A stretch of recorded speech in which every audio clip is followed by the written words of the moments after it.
इस वीडियो से आपको ये समझने में मदद मिलेगी कि बिटकॉइन क्या, तो इसके बारे में बात करते रहेंगे।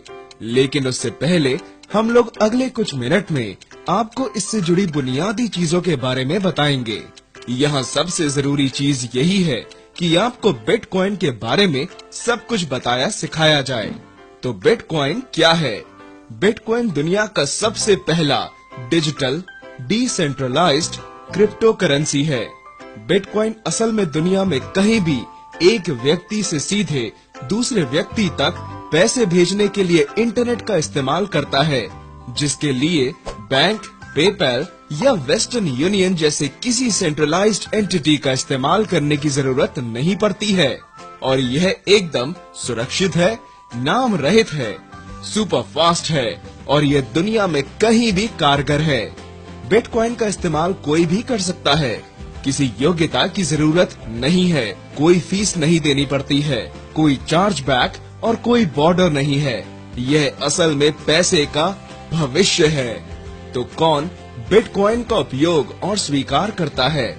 असल में बिटकॉइन का इस्तेमाल लाखों लोग कर रहे हैं और आप लगभग जो चाहे वह चीज खरीदने के लिए बिटकॉइन का इस्तेमाल कर सकते हैं। ऐसे सैकड़ों हजारों व्यवसाय कंपनियां हैं जो बिटकॉइन को स्वीकार करती हैं। आप प्लेन की टिकटों, hotel room, electronics, car, coffee और किसी अन्य चीज के लिए भी पेमेंट कर सकते हैं। यदि आप किसी चीज के बारे में सोच सकते हैं तो हम आपको दिखा सकते हैं आप उस चीज को बिटकॉइन की मदद से कहां से पा सकते हैं।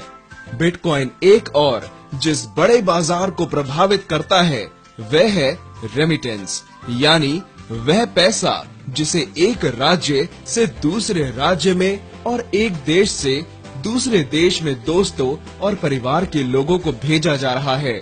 अधिकांश लोगों को यह बात समझ में ही नहीं आता कि हर साल दुनिया भर में 600 बिलियन डॉलर से लेकर 1 ट्रिलियन डॉलर तक इधर से उधर चला जाता है।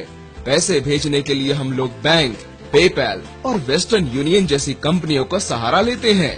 ये सभी कंपनियां हमारे भेजे हुए पैसों को हमारे लोगों तक पहुंचाने के लिए हमसे फीस लेते हैं और हमें उन पर भरोसा करना पड़ता है।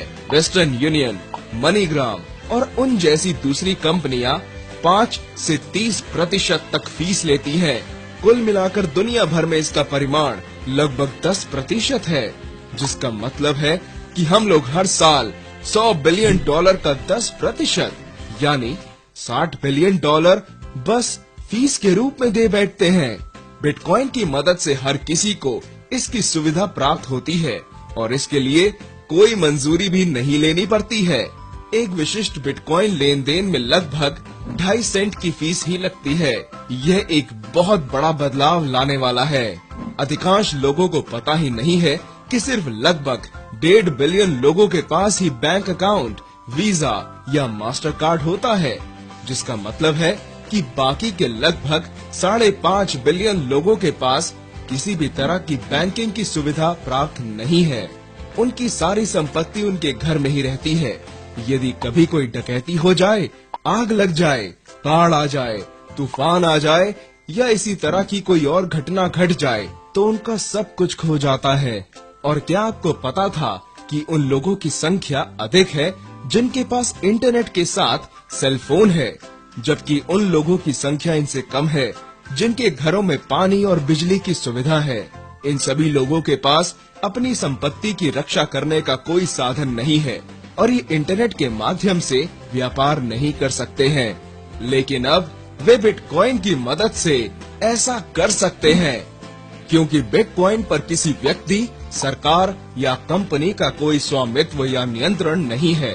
बिटकॉइन को शक्ति संपन्न बनाने के लिए कोई सेंट्रल एंटिटी भी नहीं है, लेकिन इसे शक्ति संपन्न बनाने के लिए किसी न किसी चीज की जरूरत तो है ही।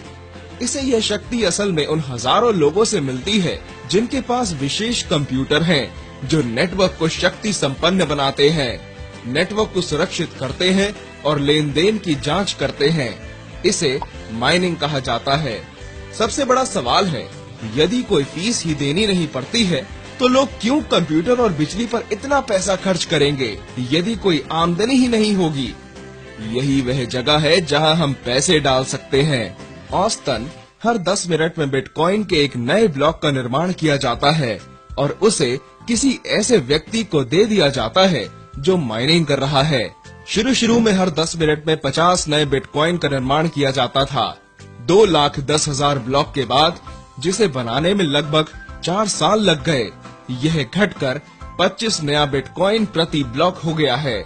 एक और 2,10,000 ब्लॉक के बाद, जो कि 2016 की जुलाई के आखिर में होना चाहिए, यह घटकर 12.5 प्रति ब्लॉक हो जाएगा और यह अगले 125 साल तक यानी 2140 तक लगभग हर 4 साल में इसी तरह आधा होता रहेगा और तब तक 21 मिलियन बिटकॉइन हो जाएंगे और उसके बाद से किसी नए बिटकॉइन का निर्माण नहीं किया जाएगा। इसलिए बिटकॉइन हमेशा दुर्लभ होगा। बिटकॉइन की शुरुआत 3 जनवरी 2009 में सतोशी नाकामोटो द्वारा की गई थी। जब इसे शुरू किया गया था तब इसका कोई मोल नहीं था। यह असल में पैसों के बारे में था ही नहीं। यह असल में यह साबित करने के लिए था कि क्या हम लोग किसी थर्ड पार्टी की मदद लिए बिना लेन देन कर सकते हैं और क्या हमारे पास विकेंद्रीकृत किस्म का पैसा आ सकता है जिसे कोई भी दुनिया में कहीं से भी बिना किसी फीस के इस्तेमाल कर सके। उस समय इस माइनिंग के काम में सिर्फ कुछ ही लोग शामिल थे।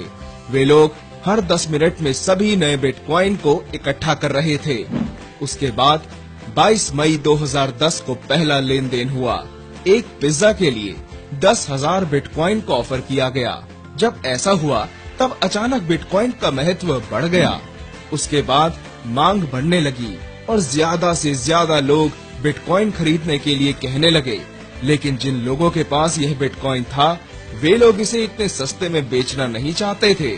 याद रखें, बिटकॉइन सोने की तरह दुर्लभ है। उस समय लोग इसे खरीदने के लिए ज्यादा पैसे देने का ऑफर करने लगे। बिटकॉइन को एक आइडिया से एक बिटकॉइन के लिए 10 सेंट के मूल्य का बनने में 1.5 साल से ज्यादा समय लग गया।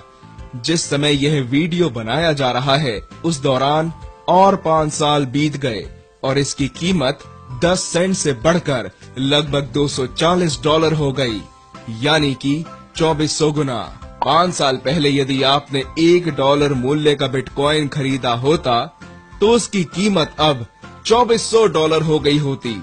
यदि आपने $100 का बिटकॉइन खरीदा होता तो वह अब $2,40,000 हो गया होता। जहाँ तक हमें पता है, पिछले 5 साल में बिटकॉइन दुनिया का सबसे बड़ा निवेश बन गया है। कई लोगों को लगता है कि वे दिन गए, लेकिन वे गलत हैं। आइए बताता हूँ क्यों। अभी फिलहाल ऐसे सिर्फ लगभग 10 मिलियन लोग हैं जिनके पास बिटकॉइन वॉलेट है। हम लोग एक ऐसी टेक्नोलॉजी के बारे में बात कर रहे हैं जिसमें इसका इस्तेमाल करने वाले करोड़ों लोगों के साथ इंटरनेट से ज्यादा बड़ा बनने की क्षमता है। आजकल हर कोई इंटरनेट चला लेता है क्योंकि इसे चलाना आसान है। 25 साल पहले इसे चलाना असल में बहुत मुश्किल था। अब गूगल, यूट्यूब, फेसबुक और जीमेल ऐसे हजारों कंपनियां बाजार में हैं जो इसे चलाना आसान बना दे रही हैं। करोड़ों लोगों ने इन कंपनियों में निवेश किया है। बिटकॉइन भी वैसा ही है। 5 या 6 साल पहले बिटकॉइन का इस्तेमाल करना बहुत मुश्किल था, लेकिन अब दुनिया भर में 1000 से भी ज्यादा कंपनियां हैं जो इसका इस्तेमाल करना आसान बना दे रही हैं। दुनिया के सबसे चालाक और अमीर लोग आम लोगों के लिए इसका इस्तेमाल करना ज्यादा आसान बनाने के लिए बिटकॉइन कंपनियों में लाखों करोड़ों डॉलर का निवेश कर रहे हैं। यही वजह है कि हम लोग अभी भी इस बिटकॉइन क्रांति के आरंभ में हैं। पिछले कुछ सालों में बिटकॉइन शुरू करने वाली कंपनियों में लाखों करोड़ों डॉलर का निवेश किया गया है। 2012 में लगभग $2 मिलियन का निवेश किया गया, 2013 में $95 मिलियन, 2014 में $361 मिलियन और सितंबर 2015 तक लगभग $456 मिलियन का निवेश पहले ही किया जा चुका है। यानी पिछले 3 साल में $900 मिलियन से भी ज्यादा निवेश हो चुका है। यहाँ कुछ ही लोग और व्यवसाय ऐसे हैं जो बिटकॉइन कंपनियों में निवेश कर रहे हैं। Bill Gates, Sir Richard Branson, the New York stock exchange, Goldman सैक्स, USA bank, BBVA bank, PayPal, eBay और गूगल शुरू करने वाले लोग। इसके अलावा MIT यूनिवर्सिटी बिटकॉइन के साथ काफी करीब से जुड़ा है और ये ब्लॉकचेन टेक्नोलॉजी का आधार है।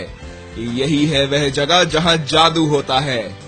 कल्पना कीजिए आपको थोड़ा सोना चाहिए और उस महीने में उतना सारा सोना खोद कर निकाला गया है। अगले महीने सोने की मांग उतनी ही रहेगी, लेकिन पहले की तुलना में आधा सोना ही खोद कर निकाला जाएगा, जिससे कीमत काफी बढ़ जाएगी। यह दैनिक लेन देन की एक तस्वीर दी गई है। इससे पता चलता है कि मांग कितनी है और बिटकॉइन के साथ क्या हो रहा है। मांग बढ़ रही है, लेकिन फिर भी नई सप्लाई का परिमाण घटता जा रहा है, जिसका मतलब है कि समय के साथ कीमत बढ़ती जाएगी। अब तक 14 मिलियन से भी ज्यादा बिटकॉइन का निर्माण हो चुका है, जिसका मूल्य $3.5 बिलियन से भी अधिक है। यह सब बिटकॉइन माइनिंग से जुड़े लोगों के पास चला गया है और यह रुकने वाला नहीं है। आइए कि लोग बिट क्लब नेटवर्क से क्यों जुड़ रहे हैं। लाखों करोड़ों डॉलर का निवेश करने वाले उन चालाक अमीर लोगों में से अधिकांश लोगों का मानना है कि अगले 3 साल में एक बिटकॉइन की कीमत $10,000 से ज्यादा हो जाएगी।